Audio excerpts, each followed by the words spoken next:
Start. Sir, I move that the third annual report of the University Grants Commission laid on the table of the Rajya Sabha be taken into consideration. Stop, sir.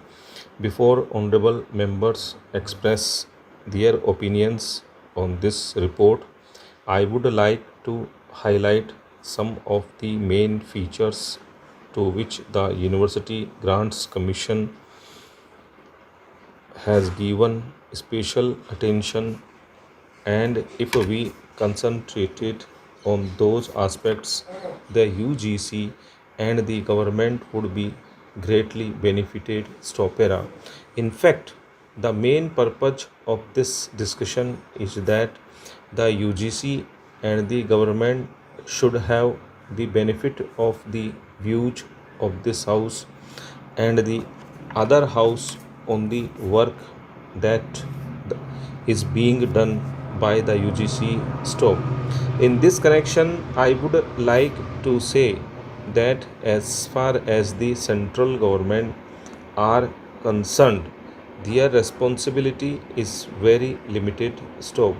I am not saying that because of the criticism which is being leveled against universities at the present moment, I am only referring to the constitutional aspect of it. Stop. As far as the central government is concerned, they give through the UGC assistance for the development of the universities, and during these few years it has been our continuous endeavor to raise the standard of the universities and to give assistance for various kinds of the development projects. Stopera. In the course of their work, the UGC have faced certain difficulties and they have raised certain fundamental issues. Stop.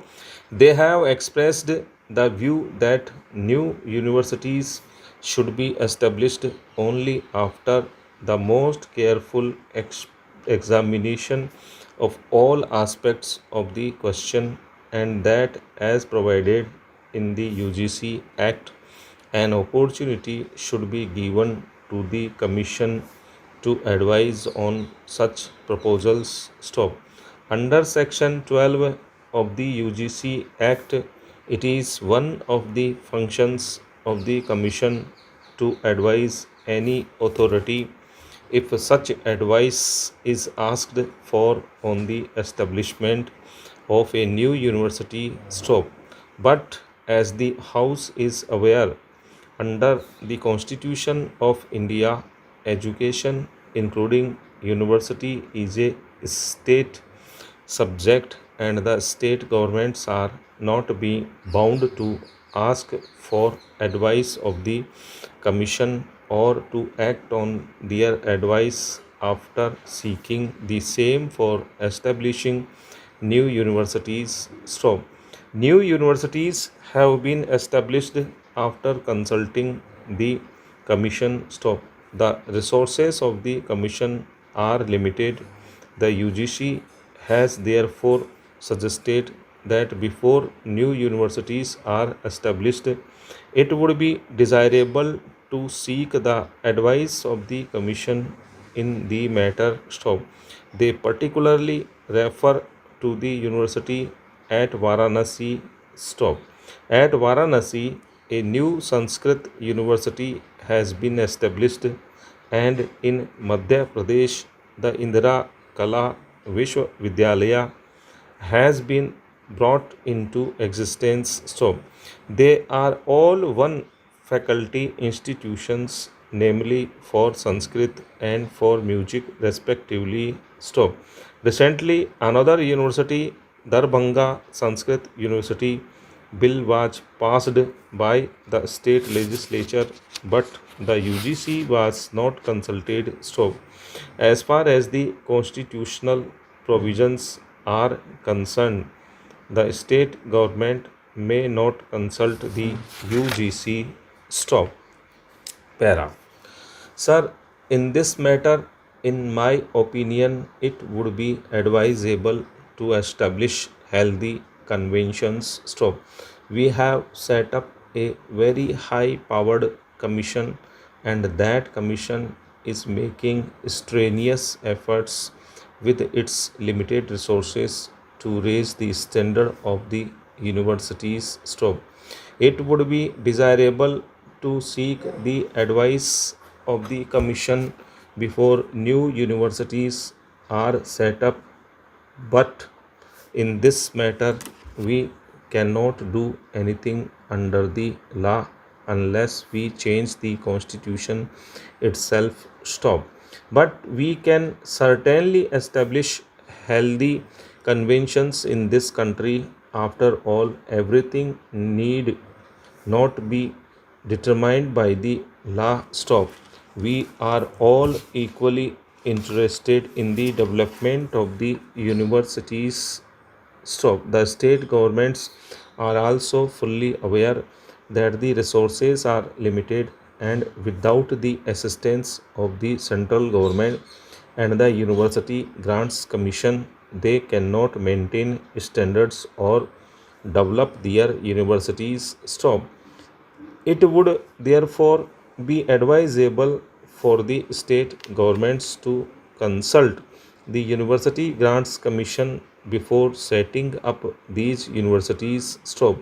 The only thing we can do is to stop giving grants to new universities established in the states for making any reference to the UGC. Stop. But I think our whole approach in this matter should be to establish healthy conventions. Stop. There should be full consultation between the state governments and the UGC and the central government, because the question of education is not merely a state subject, it is a state subject so far as the constitutional provision is concerned. Stop. But from the broad national point of view, we are all equally interested in raising the standards of our universities. Stop. Now, some difficulties have been experienced by the UGC with regard to the implementation of their development programs. Stop. One of the difficulties which they have voiced is with regard to the improvement in the salary scales of teachers. Stop. Now the assistance which is being given by the UGC is on a matching basis, that is the UGC gives a certain percentage and the state governments are expected to contribute their share. Stop. It has been found that in many cases the commission could not implement this scheme because the state governments had not come forward with matching funds. Stop. Now here is a difficult situation which the commission has to face. Stop. We are only examining the commission whether the UGC should not try to demarcate clearly the functions of the UGC and the state governments in financing development projects. Stop.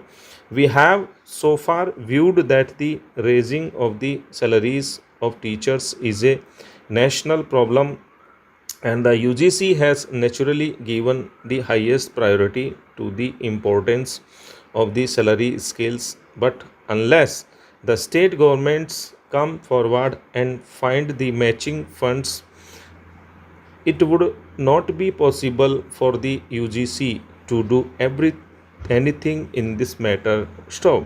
Now this idea unfortunately did not find favor with the state governments, who suggested that the commission should give 100% assistance for their projects. Stop.